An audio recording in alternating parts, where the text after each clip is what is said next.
Isinusulong ulit sa Kongreso ang pagbuhay sa parusang kamatayan sa mga sangkot sa ilegal na droga.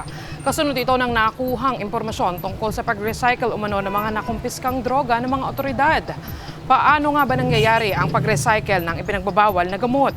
Ayon kay Representative Ace Barbers na chairman ng House Committee on Dangerous Drugs Panel, paraan daw ito para matakot ang mga pumapasok sa bentahan ng iligal na droga, pati na rin ang mga sangkot sa pag-recycle umano ng nakumpiskang ipinagbabawal na gamot.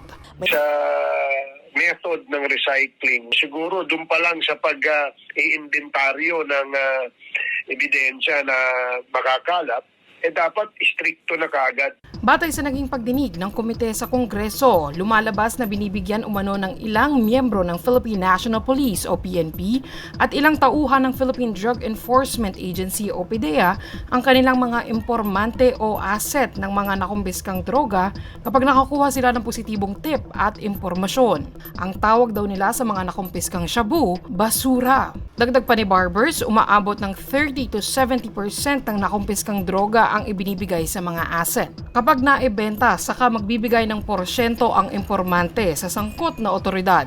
Binibigyan ng shabu o ng evidence, part of the evidence for the assets to sell it to the streets, no?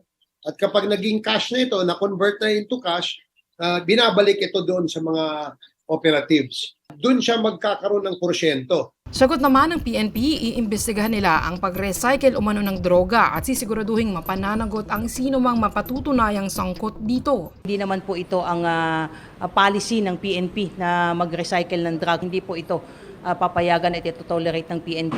Wala pang sagot ang PDEA tungkol dito. I'm Abby Espiritu. I stand for truth.